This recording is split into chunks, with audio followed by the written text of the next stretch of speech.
Hello, good people, and welcome back to Africa is Us.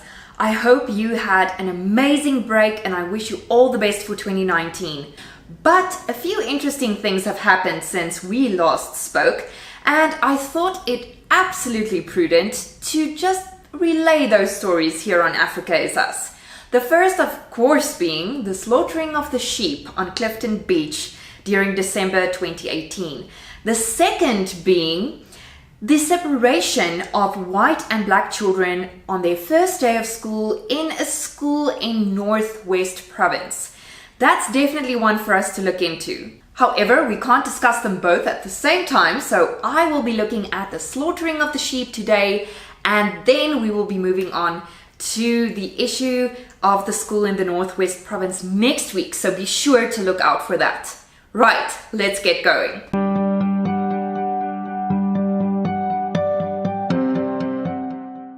So, I'm sure you are all aware of the big time drama, which was Clifton Beach in December of 2018. Now, let's just be clear about one thing.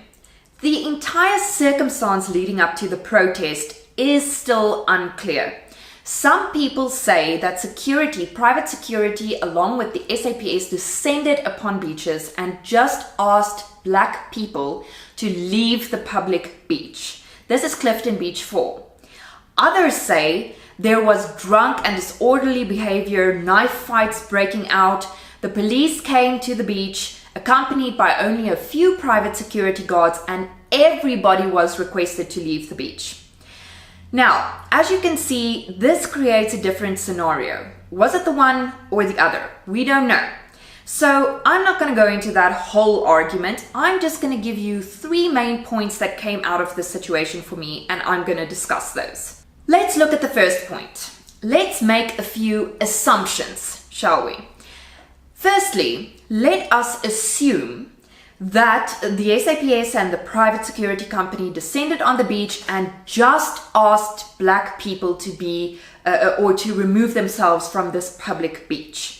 I mean, we can surely agree that in today's day and age, in our wonderful country of diversity, is absolutely preposterous to go onto a beach and ask a group of individuals of a certain race to leave a public space. This angers and frustrates me to such an immense degree because, unfortunately, people are prone to generalization. And immediately, it places me under the same umbrella as people or other people who insist on enforcing inequality. I am not a supporter of this. I'm not a supporter of racism, and I absolutely believe to the core of my being that we all have the right to access to public spaces and this wonderful, beautiful country that we have. Now let's make a second assumption. Let's assume there was crime on the beach that day.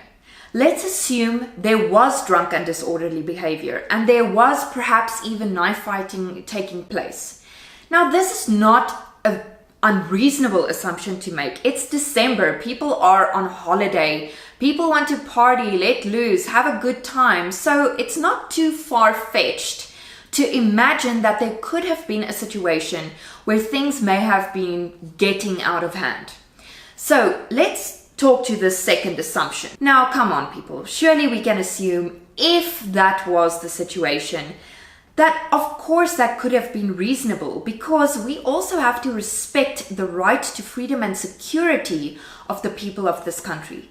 You cannot expect people to be on a beach in a public space in an era where we all have the right to feel secure and to have our right of security respected, and then just let them stay on the beach with others, causing violent acts, disruptions, and drunk and disorderly behavior.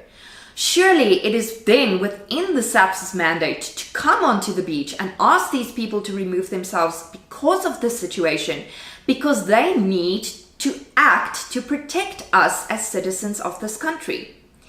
Even if it was a scenario where they only asked people of a certain race to leave the beach because they were guilty of this kind of behavior, One can in a way understand that because you would want to protect the other individuals on the beach.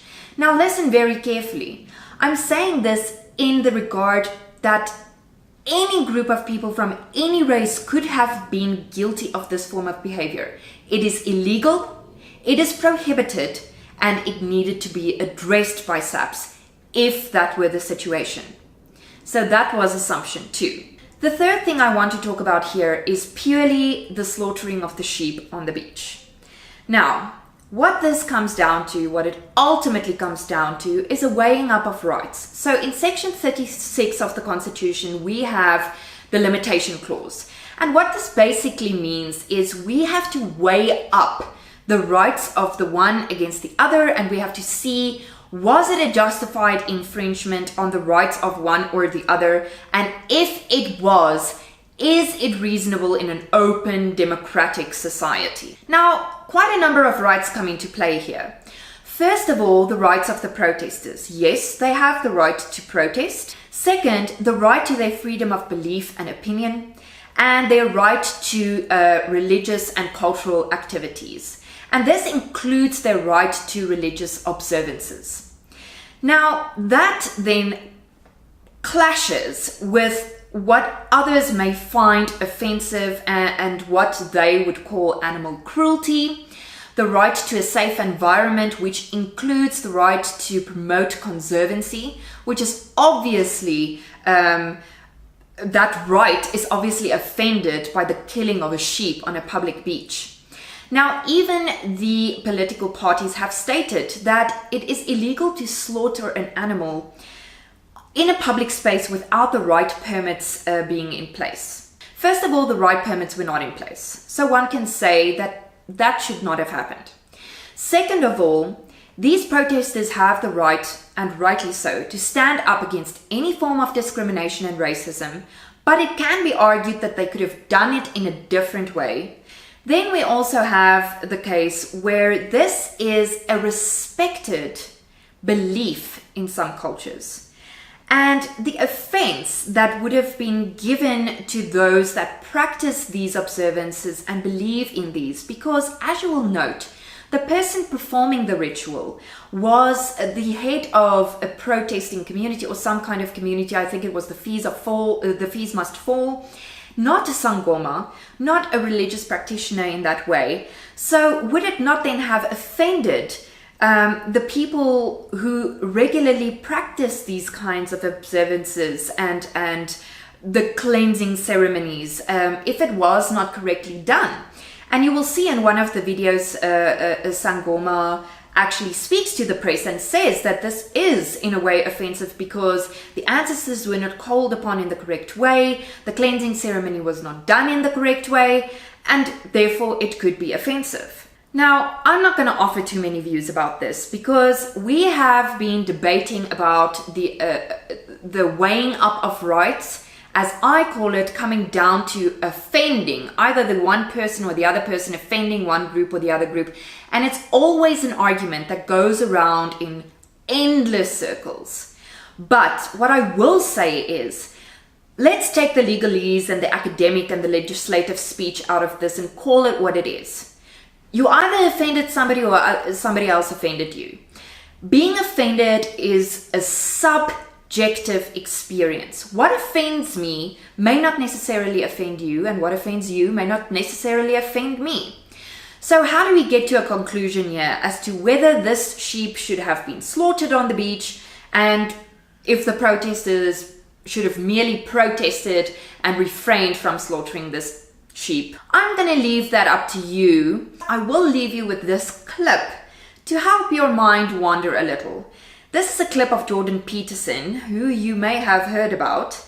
And although it's not speaking to the right of religious freedom and racism discrimination as such, it does speak to the right of freedom of expression versus the right of transgender people to associate or identify as either a he or a she. So I hope you enjoy this clip. I hope it gets your creative debating juices flowing. And as always, please be sure to post a comment, like, share, subscribe to Africa is Us. I will see you again next week. you got in trouble for refusing to call trans men and women by their preferred personal pronouns. No, that's not actually true. I got in trouble because I said I would not follow the compelled speech dictates of the federal and provincial government. I actually never got in trouble for not calling anyone anything. Right. That didn't happen. You wouldn't follow the change of law, which was designed not to once outlaw it was law. discrimination. No. Why Well, that's what they said it was designed to do. Okay, you cited freedom of speech in that. Why should your right to freedom of speech trump a trans person's right not to be offended? Because in order to be able to think, you have to risk being offensive.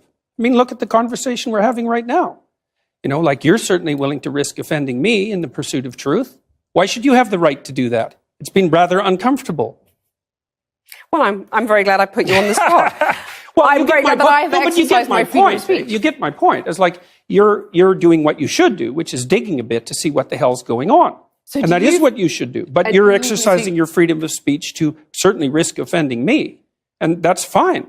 I think more power to you as far as I'm concerned. So you haven't sat there and I'm just trying to work that out. I mean, Gotcha. You have got me. I'm trying to work that through in my head. Yeah, it took a while. It did, yeah. It took a while.